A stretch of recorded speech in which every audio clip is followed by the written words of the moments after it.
basically what the research has uncovered are there two systems that people often use to make choices or any judgments. And when we say two systems, we don't mean they're two different parts in your brains. It means basically when you make any decisions, you kind of rely either on what's called system one. System one is when you make, well, if you've read Malcolm Gladwell, like Blink, you're sort of deciding, I like it, I don't like it, I want it, I don't want it very quickly. It's fast, it's intuitive, it's automatic, it's spontaneous, it's affective. And so that's how a lot of the decisions you make. If you think about your decisions, choices when you go to a supermarket, most of you will recognize that falls under system one. Very quick decisions, right? You buy 40 to 50 items in, most of us buy 40 to 50 items in around 20 minutes when we shop. So nobody's sitting and reading the labels. There are like two of you in the room who will do that, read every fat content and calorie content and decide what to buy. Most of us are just quickly picking up stuff. That's system one. It's not only for supermarkets, by the way. These very important choices, I was just presenting to a group of academics, and I said, how did I choose my topic of dissertation or my research?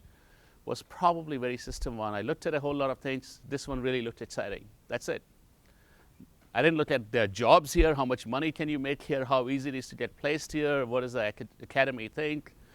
So a lot of the important choices, if you think about how you decided where to get a job, where to get an internship, where to go to college. There's studies showing that when people visit colleges on a sunny day, then on a rainy day, they're more likely to seek admission there. Why? Because they had a good time. So this whole notion of what goes into system one is much more affective triggers, right? How do I feel about it? It's fast, it's intuitive, it's affective, it's emotional, it's spontaneous.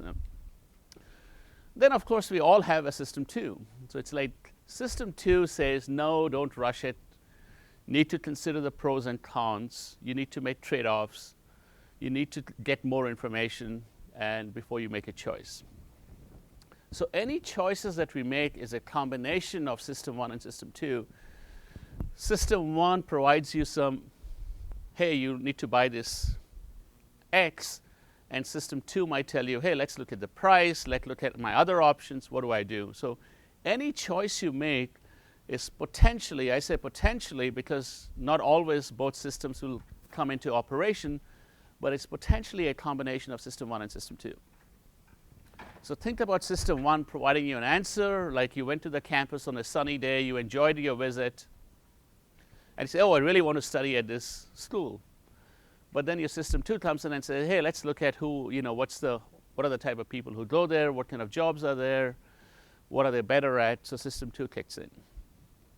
System two, as you can see from the definition, is slow, analytical, cognitive, rational, deliberative. It requires, it's taxing, you need to think. If you're processing my lecture in system one, you don't need to think. You're kind of sitting there and listening, low, you're processing. If you're processing in system two, you need to operate, you need to process, you need to understand what I'm saying and translate into something. That's system two. One of the common misunderstandings of system two is that system two is rational. System two puts in more effort, puts in more time, looks at more information, but it's not necessarily more rational.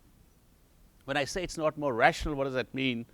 Rationality has a very specific definition in economics. That your choices will be optimal, they'll be consistent, and so on. The problem is that people in system two, the best way to describe system two is you work harder, you don't work smarter, right? If your IQ is your IQ, right? Just because you spend more time, you suddenly don't become a genius. And so system two, the way to think about it, it's working harder versus smarter. So just because you work harder doesn't mean you make optimally right choices. All it means is you make different choices.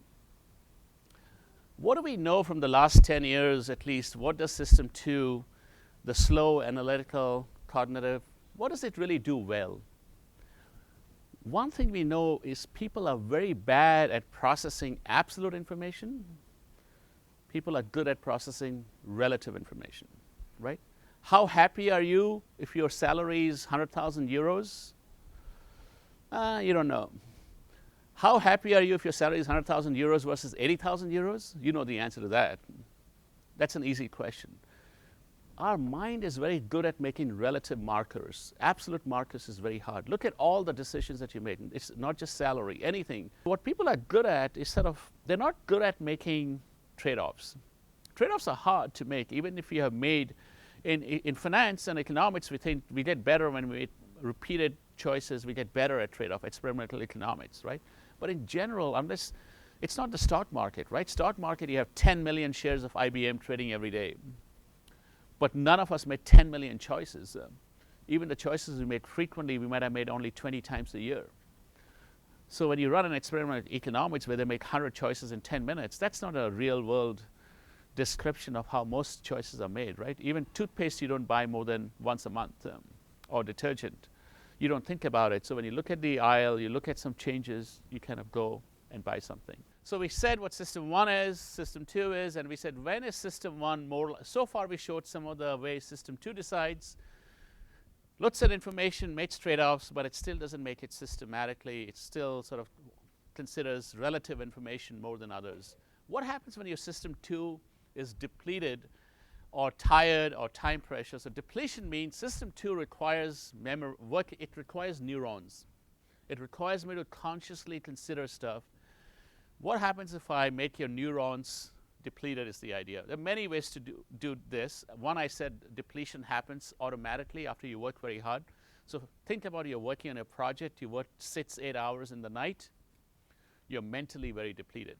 So one way system 2 gets depleted is just by using the system. So the more I use the system, I get more depleted in the short run. The next day I'm again fine, but I need some rest.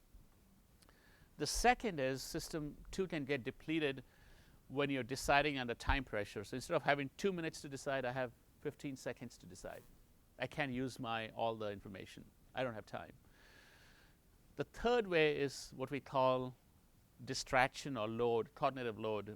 The definition of cognitive load is what you guys many of you do is multitasking, right? When you're multitasking, the way we operationalize it in studies is we have people memorize. If you are listening to my lecture while you're memorizing an 8-digit number, which I said at the end of the lecture, I'm going to ask you what that 8-digit number is. So you have to keep that in your mind, and you have to listen to me.